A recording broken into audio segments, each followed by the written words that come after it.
Televidentes, bienvenidos a un capítulo más del programa Vivencias. El día de hoy nos acompaña Walter Pérez, un hombre que encontró en la música una pasión, un estilo de vida, aun cuando él no era consciente del gran talento que tenía.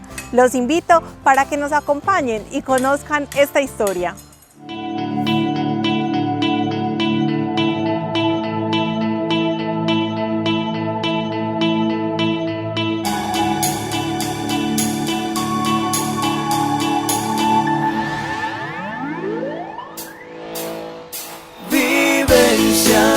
Ven y cuéntanos tu historia, es compartir y aprender. Vivencias, el programa que quiere la gente como tú.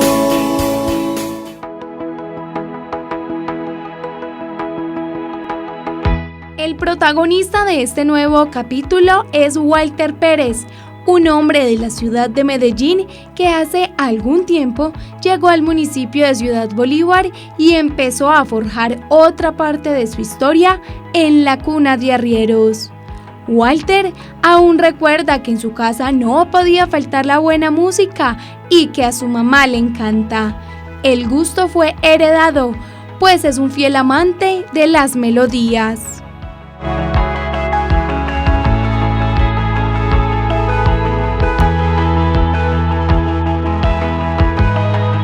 Walter, bienvenido al programa Vivencias.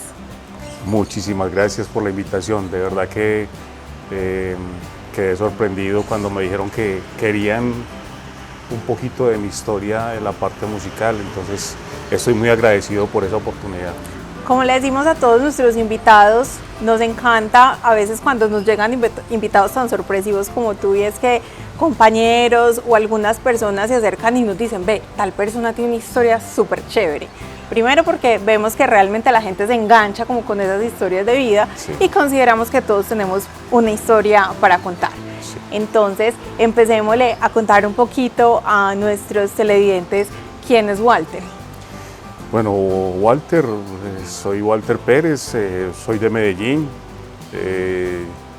estoy aquí en Bolívar por pura casualidad. Mi pareja actual es de acá, ella sí es de acá, de Bolívar, y me dijo, tenemos ganas de invertir en algo, de montar algo, aprovechando un local que es de la familia, y hacer algo diferente, salir como de la ciudad un poquito y descansar. Entonces se dio la oportunidad de montar acá un almacén, y ahí fue donde empecé pues como la historia ya aquí en Bolívar.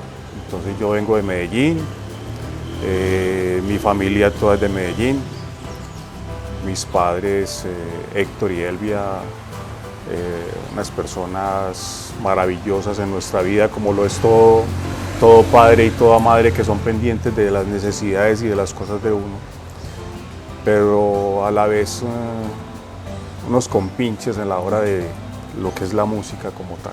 No nos adelantemos tanto a la música, contémosle un poquito a la gente cómo fue esa infancia, si eres hijo único, si tienes hermanos. Bueno, sí, no, yo no soy hijo único, sí somos pocos, solamente somos dos hijos. Mi hermana Claudia, 2 años menor que yo, y mis padres, que lamentablemente en este momento no está nuestro padre. Ahora justo el 8 de octubre cumple ya 2 años de haber fallecido, porque lamentablemente ese COVID se nos llevó a muchas personas. Entonces él ya no está con nosotros, pero está mi madre, una madre especial, una madre espectacular que siempre está pendiente de nosotros, y a pesar de lo viejos que estamos ya, sigue siendo mamá, una mamá muy especial. Con los papás yo creo que pasa algo, y lo he visto como en ese círculo cercano, y eso es cuando uno está pequeño, corrige, regañan, no le hacen a uno nada, y cuando uno está grande se vuelven los más alcahuetes, y uno es como con vergüenza de, ¿usted por qué me va a hacer eso? No, venga que... No, mijito, tranquilo. Sí. Es un tema muy particular y es muy rico también ver como ya a esta edad ese cambio, por decirlo así, en las dinámicas. Yo creo que es algo que no se puede dejar de valorar. Yo creo que de verdad, lo ha dicho mucha gente y para mí es cierto, la única persona, el único amor verdadero es el de uno padre. O sea, aunque no muchas veces los padres biológicos son los más amorosos y especiales, porque muchas veces los adoptivos también lo son. Pero yo creo que eso es un amor que es incondicional, que nunca están esperando nada de uno y siempre están ahí pendientes de lo que uno necesita. Claro que sí. Walter, cuéntanos cómo fue ese tiempo en el colegio, en la primaria. ¿Eras una persona juiciosa, eras muy extrovertido? Porque más adelante le contaremos a la gente pues que la música no estuvo como desde el primer instante. Sí, no. Pero sí nos vas a contar un poquito como de esos papás que eran animosos, de fiesta, de una vida pues como muy alegre, en el buen sentido, que a veces Sí. nos dicen ese término, es como, ¿qué pasó? ¿Cómo era esa infancia, cómo fue esa infancia y esa juventud? Pues yo creo que la infancia nuestra fue muy bonita, porque siempre hubo alegría. No faltaron siempre los problemas, como obvio en todo momento siempre hay problemas y diferencias y cosas que de pronto no son agradables para una vida en familia, pero la mayoría de las cosas fueron muy positivas, fueron una niñez donde siempre estuvieron, los dos siempre estuvieron ahí a pesar de sus cosas, estuvieron ahí levantándonos en esa época, corrigiéndonos con fuerza, eran muy estrictos a la vez, pero nos enseñaron mucho. A mi mamá le gustaba tanto el baile que estando yo de 7, 8 meses me paraba ahí y yo terminé caminando a los 8 meses, me cuenta ella. Más bailadito que caminadito. Sí, porque ella siempre era muy alegre, siempre en mi casa se escuchaba música de cualquier tipo. Me gustaba el porro, el bolero, las baladas, los recuerdos de mi mamá con la abuela, con la música popular. Pero fue una infancia muy bonita, de la cual se estudió y nos preparamos, pero a la vez empecé a trabajar muy joven.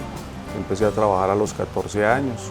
Pero el motivo de empezar a trabajar a esa edad no era porque lo necesito, quiero aprender algo, no, era para poder sacar las noviecitas por ahí a mecatear. Sí. Es una bendición de Dios que no fue por necesidad. No fue por necesidad, no, que me tocó trabajar porque en mi casa no estamos aguantando hambre, tenemos una necesidad, no. A los 14 años le dije yo a mi papá, papá, consígame un trabajo, yo quiero trabajar. Pero ¿por qué, mi hijo, si usted no necesita? Y yo, pues de pronto, gracias a ustedes no necesito muchas cosas, pero para mi vida personal sí necesito. Sí necesito porque si yo tengo una noviecita, una amiga, la quiero invitar al cine, yo le digo, papá, regáleme para invitarla al cine. Pero entonces me das para el cine, pero no me das para el mecato, no me das para la gaseosa, no me das para lo otro. O sea, es limitado porque Son recursos ajenos. porque no los tenga, sino porque es una forma de limitar a la persona que se me fue la palabra en este instante, que sea autosuficiente, que no tenga que depender de nadie. Esa fue mi iniciativa. Mi mamá pegó el grito en el cielo, pero ¿cómo así? ¿Por qué va a poner a trabajar? Entonces mi papá lo que hizo fue, no le corte las alas, déjelo que experimente. Entonces así fue, los dos autorizaron el permiso, firmaron el permiso para yo poder trabajar, porque obviamente por ser menor de edad se necesitaba un permiso. Y empecé a trabajar, estudiaba en la noche y empecé a vivir una vida muy independiente desde los 14 años, porque a pesar de que ya era menor de edad, mis padres me dieron como esa libertad de yo poder hacer mis cosas, de salir con mis amigos, amigas, y a los 16 años que podía sacar la licencia compré mi primera moto, me la compré por mis propios medios, entonces pude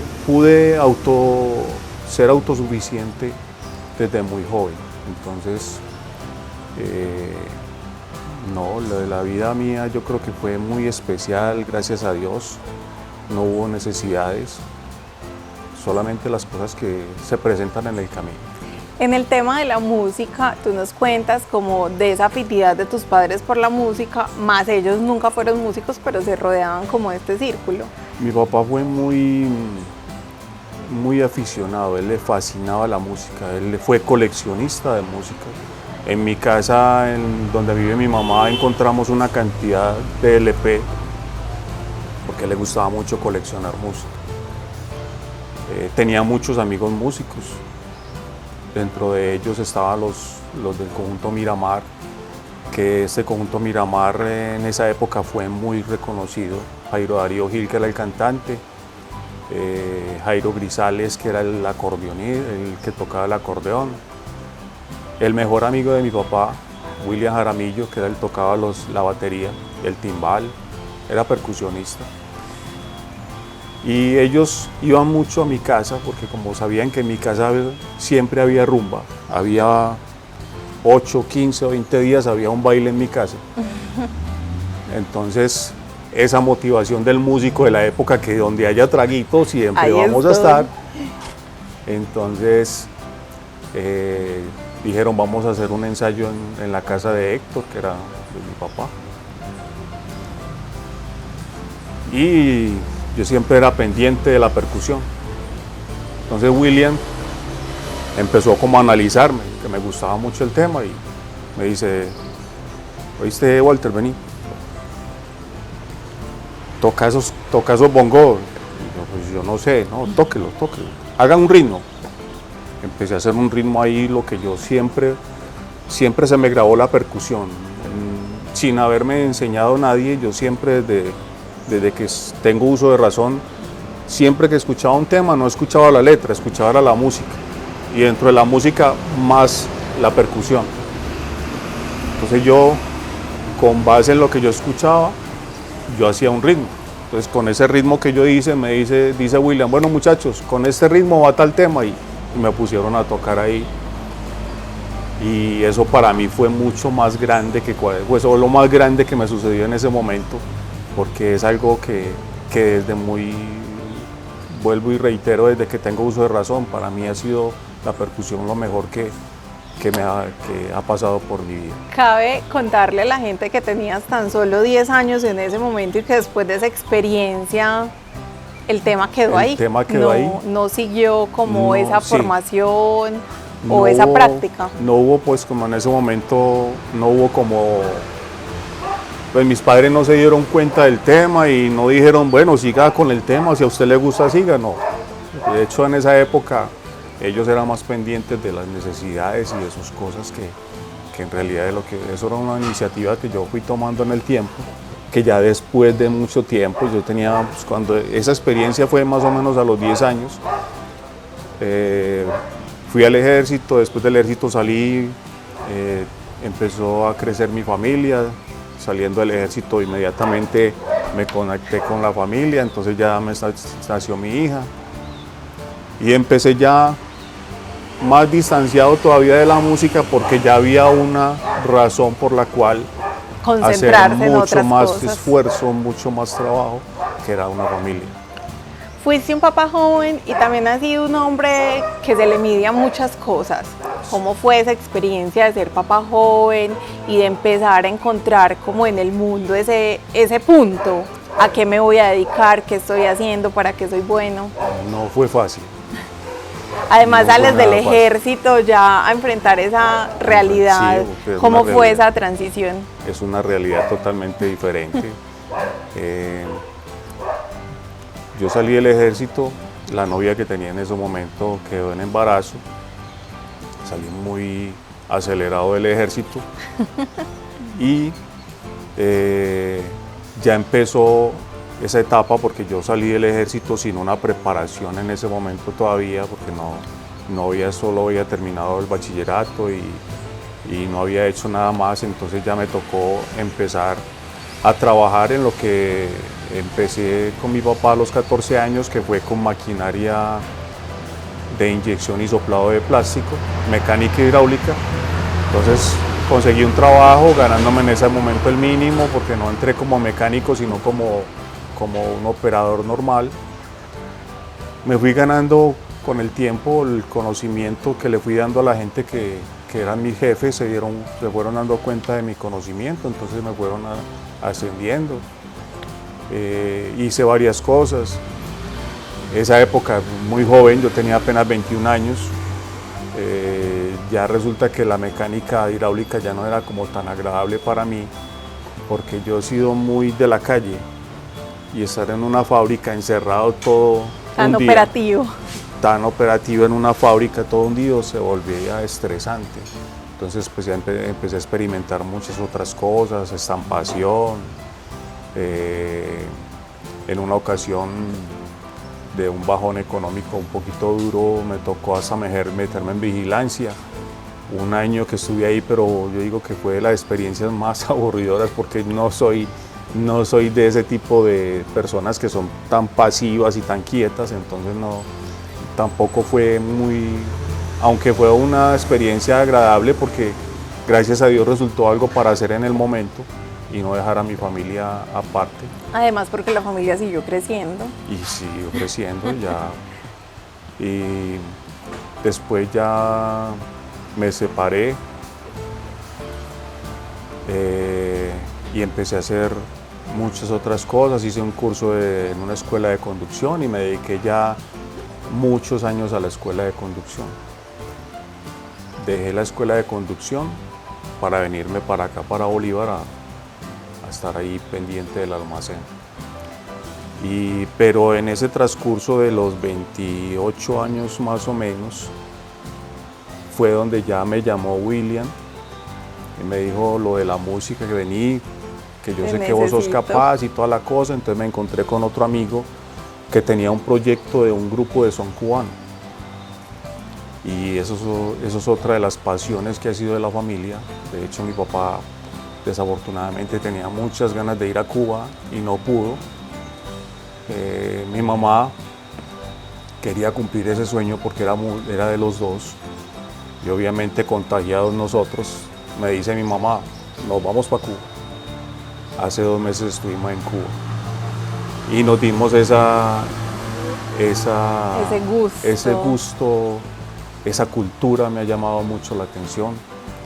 Entonces empezamos con el grupo de son cubano, yo empecé tocando los bongos porque no tenía mucha experiencia en la percusión, porque no lo había practicado.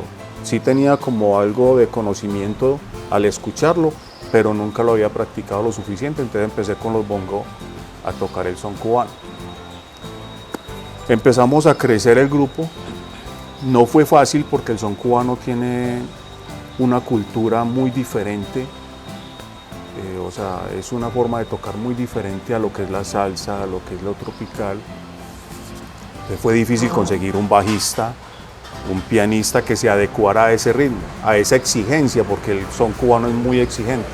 Pero Walter, qué pena, te paro ahí en algo y esto me parece una parte de esas interesantes de la historia y es, a ti te llaman con 0 experiencia en música, digámoslo, a una prueba con otra gente toda experimentada en música. Total. Y simplemente te sueltan ahí a que el resto de la gente diga como, wow, en serio, este es el que no sabe nada. ¿Cómo fue también ese despertar de decir, sí soy muy bueno para esto y ni yo lo sabía, por decirlo así? Sí, no, cuando William me llama para conformar una banda papayera, ¿qué hago? Entonces ya lo que hice fue relajarme y recordar la música. Sentir la música. Recordar toda esta música, porque lo que se tocaba con la banda papayera era exactamente la misma música que se escuchaba en mi casa. Es como yo siempre estaba escuchando la percusión, me dice William, toca el bombo. Entonces yo empecé a tocar el bombo y empecé a hacer los ritmos y los golpes que escuchaba en los discos originales del porro, y empecé a hacer tum, tutum, tutum, tutum, y empecé a hacer adornos que yo escuchaba ahí.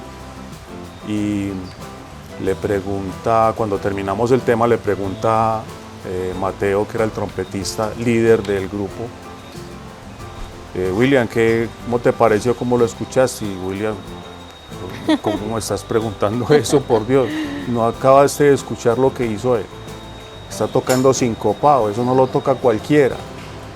Está tocando a destiempo, o sea, el sincopado es sin yo saber qué era, porque cuando él dijo sincopado, yo, ¿Qué hizo? sincopado. ¿Qué está pasando aquí? Entonces, sincopado es hacer adornos fuera del tiempo, pero termina en el último golpe en el tiempo, entonces eso es lo que llama sincopado. Lo que tiene el porro es que es una música que muy poca gente la sabe tocar, porque incluso los venezolanos,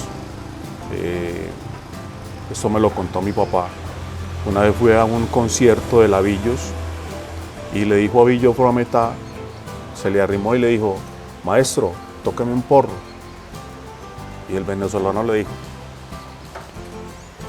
eso no lo saben tocar sino ustedes, nosotros no tocamos eso. Porque la cultura musical venezolana es muy del lado de Puerto Rico, de toda esa parte donde se estudia la clave. Y la música del porro no lleva clave, no está dentro de la clave. Entonces por eso ellos no eran capaces de tocar eso, porque era música todo el tiempo, siempre lo que llamamos sincopado, todo el porro siempre se tocaba, era así. Entonces el venezolano, como siempre se culturizó a tocar con clave, Más estructurado. no, sí, era mucho más formado. El venezolano eran músicos excepcionales, entonces no eran capaces de tocar el porro. Entonces William me dijo, no, vos tenés la madera y seguimos. Después ya de la banda papayera me llamaron del grupo de son cubano y me fui formando. Al principio sin técnica, sin conocimiento en lo que era tocar unos bongos, una conga. Yo terminaba con los dedos reventados porque no tenía la técnica, porque no sabía cómo hacerlo. Eso fue totalmente empírico. La técnica de cómo tocar un instrumento de esto la fui adquiriendo con el conocimiento, que eso es una de las cosas que yo le doy muchas gracias a Dios y a la música. Me llevó a conocer mucha gente muy buena en la parte musical, muy buenos músicos. Y ellos muy amablemente me fueron diciendo, ¿Cómo hace mejorar? esto, hace lo otro. Y me fui tomando toda esa información de cada uno y me fue llevando a lo que soy ahora. Ese viaje a Cuba, además, digamos, de honrar un poco ese legado del papá y acompañar a la mamá en ese camino, ¿cómo fue esa vivencia? ¿Era como lo que estaba en la imaginación? ¿De qué forma cambia como tu perspectiva hacia la música y hacia la vida misma? Fue una experiencia muy bonita. Cuba es una isla maravillosa. Para mí fue un sueño estar allá. Mi mamá, de hecho, estaba tan emocionada que ella se caminaba por todas partes y sin saber dónde estaba, sabía dónde estaba. No sé si me hago entender. Sí. Yo como que vivía aquí en mi vida anterior porque ella se sentía plena. Entonces ir a estos lugares como el club de la Buenavista Social Club, en el club como tal en La Habana, Cuba, y ver todos estos músicos, esa experiencia musical, ese conocimiento. Y una de las cosas más importantes que debe tener el ser humano, no solamente el músico, sino cualquier persona, es la sencillez y la amabilidad con la que tratan a la gente. Yo creo que el músico humilde es el más sabio que hay. No es para mi concepto personal, o sea, yo he conocido percusionistas muy buenos, he estado al lado de unos muy buenos y muchas veces la soberbia está por encima del conocimiento. Del talento también. Está por encima, entonces eso opaca.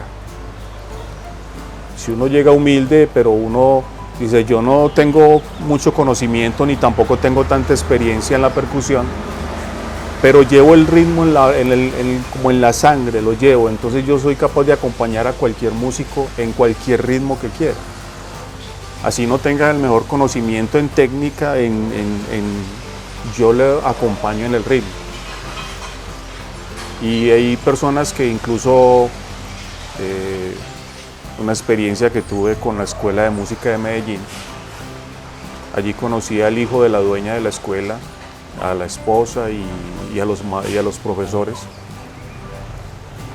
Estaba yo ensayando con un grupo pequeño de son cubano y el hijo de la dueña de la escuela me dice: Walter, estamos haciendo un proyecto, estamos formando un proyecto de Latin Jazz. Y yo, Latin Jazz. ¿Y yo ahí qué? Pues no porque no supiera qué era, es lo que más me encanta. El Latin Jazz, el jazz como tal, el blues, es música muy bien hecha, muy estructurada, donde el músico puede demostrar su verdadero conocimiento y su verdadera capacidad. La música tropical es muy básica, pero el Latin Jazz muchas veces se toca hasta sin partituras. Solamente hagamos esta figura, hagamos esto, y todos empiezan a ensamblar y se hace algo bonito.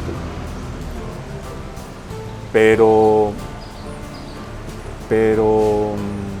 el la música tropical sí es muy básica, pero el Latin Jazz, cuando me dijeron hablar de Latin, para tocar Latin Jazz, bossa nova brasilero, bolero, de hecho hasta me sorprendí porque en una ocasión estábamos en un ensayo y le dije al vocalista que cantara el bolero de esta forma y él me se quedan todos mirándome, pero esa voz quedó, y me pusieron a cantar bolero en el grupo. O sea, además tenés la voz también. Tengo la voz, pero no preparada. Ok. O sea, a eso sí no le he puesto como el empeño, pero en este grupo de jazz canté bolero y fue una experiencia muy bonita. Entonces, cuando estábamos en una de las presentaciones, un músico que también llegó, era músico brasilero, me dijo: dame tu teléfono, yo quiero trabajar con vos porque yo tengo un músico muy bueno, pero cuando el músico es tan bueno y quiere sobresalir, quiere opacar a todo el mundo, entonces eso tampoco es bueno. Claro. Es siempre que yo creo que el músico una orquesta o un grupo es para unirlo y que todo el mundo suene muy, pero cuando el músico se riega y empieza a hacer una cantidad de cosas, cuando no, entonces eso aburre la presentación, se vuelve muy monótona la vez. Entonces esa parte me ha dado también muchas cosas bonitas y pues, yo creo que la vida mía ha sido la música y eso yo creo que es lo más gratificante y lo más espectacular que ha pasado en mi vida, es poder haber hecho lo que me gustaba sin haber estudiado, sin haberme preparado, llegar al punto donde estoy ahora, que gracias a Dios di con muy buenos músicos y trabajé con muy buenos músicos en Medellín y me llamaron para que trabajara con ellos. Walter, con esta venida para Ciudad Bolívar, con este traslado, ¿en qué cambia el panorama musical? ¿La música sigue siendo lo tuyo? ¿Tienes algún proyecto pensado acá? Proyecto sí. Encontrar a alguien ha sido difícil. Ha sido difícil porque la cultura musical acá es muy diferente a la de una ciudad. Claro.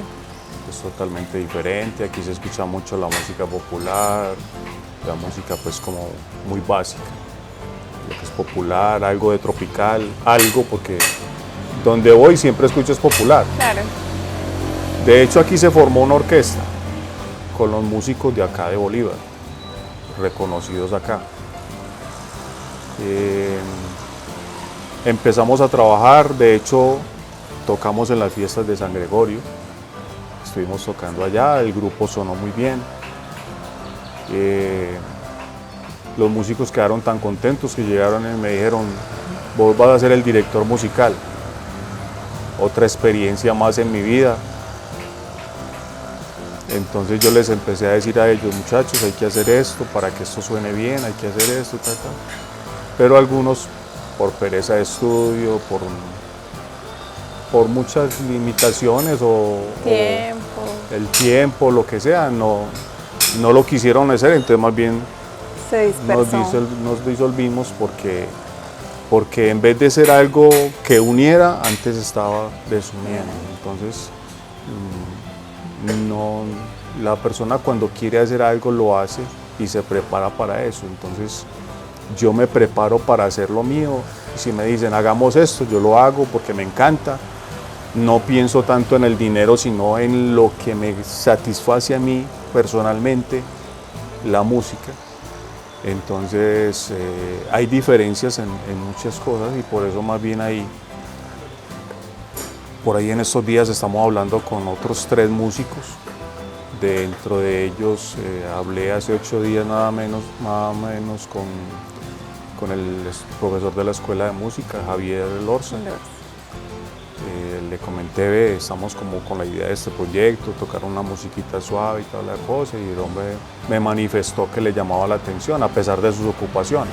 Walter, qué buena historia, qué bueno poder conocerte y sentir que a Ciudad Bolívar va llegando como esa gente que nos va brindando y nos va aportando cosas diferentes, sobre todo desde un ámbito tan cultural y tan bonito como lo es la música. Esperamos en algún momento poder disfrutar de tu música en alguno de los eventos que hacen en el municipio y que puedas como seguir con este proyecto de vida tan chévere.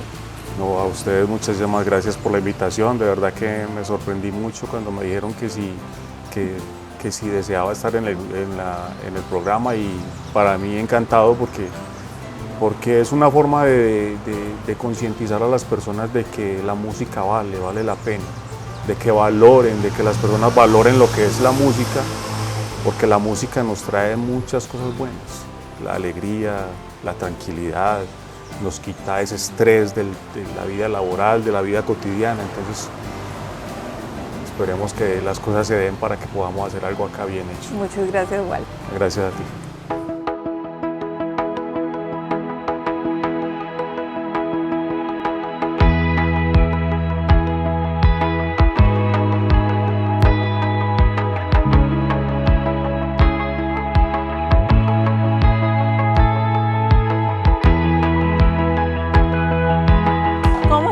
Les digo, espero que hayan disfrutado esta historia tanto como yo. La historia de Walter hoy nos llena de un poco de sabor, de música, de ritmo. Recuerden que si se perdieron algo de esta historia, la pueden encontrar en nuestro YouTube como Apacible en Vivo. Vivencias, ven y cuéntanos tu historia, es compartir y aprender. Vivencias, el programa